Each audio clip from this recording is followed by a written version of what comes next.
As manchetes dos jornais e noticiários de rádio e televisão brindam-nos todos os dias com notícias belíssimas. Real chega a deflação este mês. Inflação deve chegar a zero. Será que isso é verdade mesmo? Será que está havendo mesmo estabilização? A inflação é um processo em que os preços vão aumentando progressivamente em função de diversos fatores. No Brasil, como 2/3 da população vivem numa economia de subsistência, é completamente falsa a tese de que a inflação brasileira é uma inflação de demanda, de consumo. A inflação brasileira é uma inflação de custos. Como no custo final de um produto estão sempre embutidos os impostos e as taxas de juros, é teoricamente impossível acabar com a inflação mantendo-se tão elevados os impostos e tão gigantescas as taxas de juros. Qual foi então o milagre do Plano Real? Que projeto maquiavélico, diabólico, foi esse que, sem mexer nas verdadeiras razões da inflação, taxas de juros e impostos elevadíssimos, está conseguindo mantê-la em níveis próximos de 1% ao mês? O governo, num passe de mágica, fez o real valer mais que o dólar. Diminuiu as tarifas de importação. Com o dólar barato e tarifas baixas, inundou-se o mercado com produtos importados, com verdadeiras quinquilharias. A indústria nacional foi obrigada a manter os preços baixos para poder concorrer com os preços dos produtos importados. Se os custos das empresas tivessem sido repassados para os produtos, elas perderiam o mercado cheio de importados. E assim começou o processo. O câmbio puxando a inflação para baixo. Houve uma perda salarial desde o momento da instalação do plano, avaliada em torno de 30% na virada da URV para o real. Não havendo aumento de salários, entrou em cena o segundo elemento puxando a inflação para baixo. Com as taxas de juros mantidas no alto, ficou quase impossível para os agricultores o pagamento dos empréstimos contraídos. Lembram da passeata a Brasília? Mas, se os agricultores repassassem os custos para os produtos agrícolas, perderiam o mercado, porque o governo também importou alimentos, baixando as tarifas para o nível daquelas da Argentina. Então entrou no cenário o terceiro elemento puxando a inflação para baixo. Os preços agrícolas baixaram, porque senão seria impossível para os agricultores venderem seus produtos. O governo não tocou nem de leve nos impostos e no ponto nevrálgico, as taxas de juros. A questão crucial da inflação brasileira, escondida pela imprensa, que é podre, é a alta taxa de juros com que se pagam os títulos da dívida mobiliária.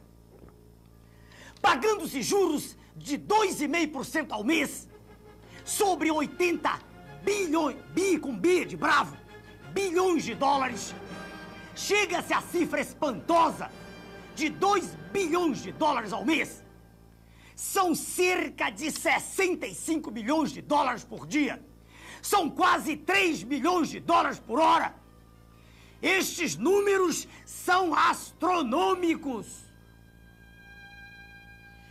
Se o senhor ganha R$300 por mês, bem mais que um salário mínimo, o senhor precisaria trabalhar apenas 833 anos para ganhar o que o Brasil paga em 1 hora de juros, somente juros. Aí vem o governo e diz que tem que privatizar as estatais para diminuir a dívida interna.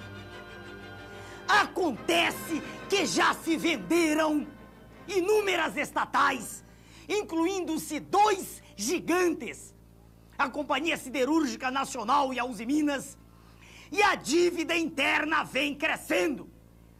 A dívida mobiliária era, em março de 94, 50 bilhões e meio de dólares. Em julho de 94, 59 bilhões e meio de dólares. Em julho de 95, com o ano do maquiavélico Plano Real, já era de 82,2 bilhões de dólares. Agora eu pergunto, do que adiantou vender as estatais? Vender a Celsa do Espírito Santo por 250 milhões de dólares, que serviram para pagar 3 a 4 dias de juros. Lembre-se, senhor telespectador, só juros. Querem vender também a Vale do Rio Doce, detentora de um patrimônio incalculável, dona do subsolo mais rico do planeta. Querem vendê-la por 7 bilhões de dólares, o que dá para pagar 3 meses de juros. Veja, senhor telespectador, somente juros. Estão vendendo, entregando, dando de mão beijada toda a riqueza que é de nossos filhos, de nossos netos, e a dívida só aumentando. O plano diabólico conseguiu também quebrar os bancos estaduais. E lá vão o Banerj, o Banespa e outros que não conseguem pagar os juros. Sempre os juros. Querem privatizar até a Previdência, dizendo que ela dá prejuízo. Mas isso também é mentira. Nos últimos 10 anos, a Previdência só deu prejuízo 2 vezes. Em 1984 e 1988. É uma estrutura altamente lucrativa. E por isso eles querem privatizá-la. É apenas mais um lugar para onde o povo quer estender mais um de seus tentáculos. Eles dizem que as taxas de juros têm que ser mantidas altas para atrair capitais, porque existe um déficit público. Mas não dizem que só existe déficit público por causa do pagamento das altas taxas de juros. É o cachorro correndo atrás do seu próprio rabo. Baixando-se as taxas de juros, baixando-se o serviço da dívida, não existe déficit. Mas isso a imprensa podre não diz. Até quando a agricultura vai aguentar? E a próxima safra já será menor. Até onde as diversas classes trabalhadoras vão suportar as perdas salariais? Até que nível vão fazer descer a atividade industrial? Quantos milhões a mais de pessoas estarão desempregadas?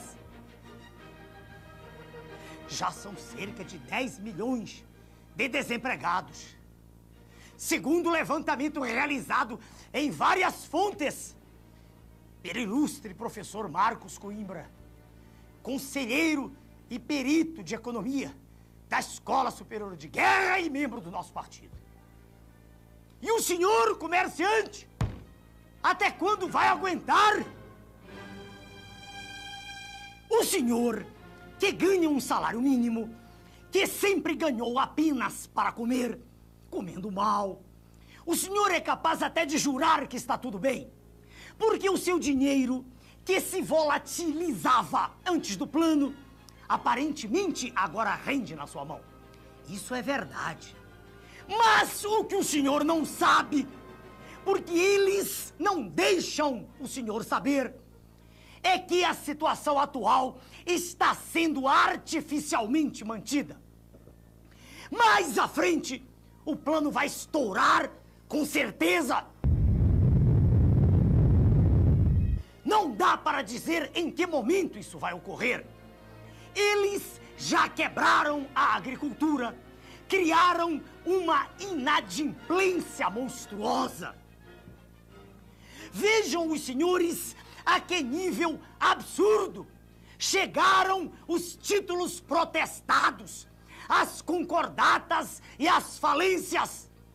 Não por culpa dos devedores, mas pela impossibilidade absoluta de quem trabalha, de quem produz, concorrer com a agiotagem institucionalizada pelo governo e aplaudida pela imprensa, que é podre. O plano é destruidor, cínico e desumano. Destruidor porque está deteriorando toda a atividade produtiva do país. Cínico porque se apresenta como a salvação, quando na verdade está levando nossa terra para o abismo. Desumano porque, à semelhança do que estão fazendo com a Argentina, com o México e toda a América Latina, faz crescer em todos os cidadãos a falta de confiança no trabalho, no governo, nas pessoas e no futuro da nação. Esta é a verdade sobre o plano real. Meu nome é Ernest.